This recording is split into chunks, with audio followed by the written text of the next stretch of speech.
Yet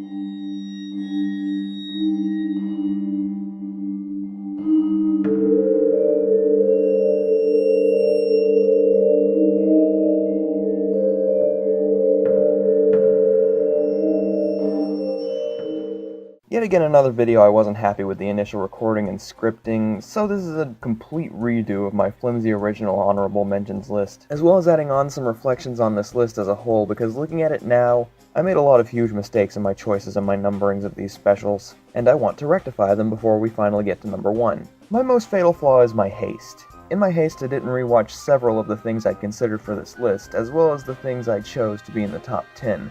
Going specifically on memory to order them before watching them and scripting. I fully admit that was a grievous mistake on my part, and I can only beg for forgiveness from Halloween herself for being so careless during her glorious season, and to do my best to make good on those mistakes. Consider the following as a complete reorder of my list so that I may make good on my folly. The top 5 are as they should be. They are where I put my deepest considerations. I took my time to consider them each amongst each other. I would move the Halloween tree all the way up to number 6. I didn't give this film enough credit as being deep, emotional, and thought-provoking as it is, while still giving its all to make sure it didn't falter in being a celebration and an educational piece for Halloween as well. Despite its flaws, I can safely say this special deserves more recognition and understanding. Number 7 would stay Spooky's House and Marzipan and Poltergeist. I'm honestly continuously impressed by Chowder's awareness of horror culture in this special. I've already stated it in my review, and I'm happy with where it's placed. No changes. I'd go ahead and give Mickey's House of Villains the benefit of the doubt and say that despite its thin framing plot, and the Deus Ex Machina, and the 2 completely inappropriate shorts, I'd say it still deserves to move up to the number 8 spot. I should have taken more time to cover the designs and aesthetic, especially in How to Haunt a House. You'll see why I say that in a moment. As for the Simpsons special, sorry to say, after much consideration, I'd have to move it to number 10.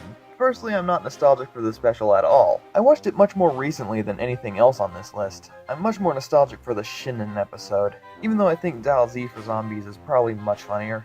King Homer is just too distracting for me, about as distracting as Hansel and Gretel and Dance of the Goofies are in House of Villains. I do definitely love it, but not more than the other 3. As for the Magic School Bus and the Haunted House, I should have removed it from the list entirely. I mainly just wanted an excuse to examine Haunted House aesthetic, which I easily could have just allocated to the House of Mouse review during How to Haunt a House. And yes, this decision comes hot off the heels of Scholastic, saints as they are, decided to block my video worldwide. I'm not kidding when I say this happened a second after posting, which means whatever content claim ID bot they have is set to kill immediately. I've had my content claimed a lot before, but not a single company has outright blocked my video like that. So I'm sorry, but there will be no Magic School Bus Goes Batty review after that. I'll be completely honest here, in a time where I should be having fun, this Scholastic debacle has given me nothing but anxiety and panic attacks every time I post my videos, thinking that it's going to happen again. At the time of recording this, it hasn't, and with my history with content claims, it probably won't happen again. But that doesn't change the fact that I'll be a nervous wreck until the final video is posted on Halloween. I will no longer support Scholastic. I do not support their business. I will no longer purchase anything they've published. If I ever get a book published, I will not insult my book by putting their logo on it. I may seem a bit harsh, but in one fell swoop, they've taken so much fun out of this entire season for me. On my favorite season. I will not forgive that. But there's an open slot now. What would I put in number 9? Something I originally considered as an honorable number 11 during the initial scripting. It's The Great Pumpkin, Charlie Brown.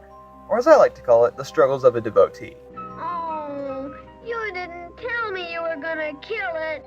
You want to talk about pure nostalgia? And the most absolutely perfect display of that traditional Halloween aesthetic? Boy, oh, you've got more than you can handle here. So here we go, start up that intro again.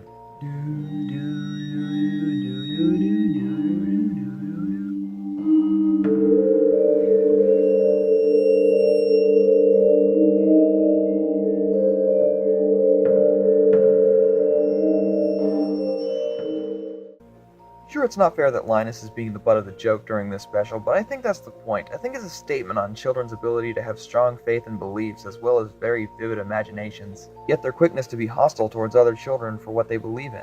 Maybe I'm not looking deep enough. Maybe it's more of a general statement about blind faith and its trials and hardships versus those who would oppose your beliefs based on their own or their disbelief, regardless of both's lack of evidence towards or against. Maybe not, but it's fun to speculate on these things. When are you going to stop believing in something that isn't true? When you stop believing in that fellow with the red suit and the white beard who goes ho, ho, ho. know? We are obviously separated by denominational differences. Moreover, this special showcases some of the most glorious traditional Halloween designs there's probably ever been. It's all very imaginative, especially the part with Snoopy role-playing as a World War I fighter pilot being shot down behind enemy lines. Of course, the special is very funny as well. I don't even know how to describe the humor. It's sort of dry and adult. Like, adult as in, what kid's going to understand a signed document not being notarized? It's alright, Linus. Halloween admires your dedication. Sleep well this Halloween night, young devotee. You deserve it. Now for the actual honorable mentions. The first of which I want to cover being the Scary Godmother specials. I honestly did like these as a kid, but the thing is, looking at it now, I'm mainly just terrified. Not by any of the monsters, but the CG nightmares that pass for human characters in these specials. I don't know why these specials use such low quality CG. Did they just not have the time or budget for proper animation, or better CG? Either way, I can't say I dislike these specials. They're harmless fun, and enjoyable for what they were. I'd watch them every year they'd come on Cartoon Network, pretty much up until I stopped watching TV as a whole. SpongeBob Scaredy Pants was another I highly considered, as well as the other two SpongeBob Halloween specials.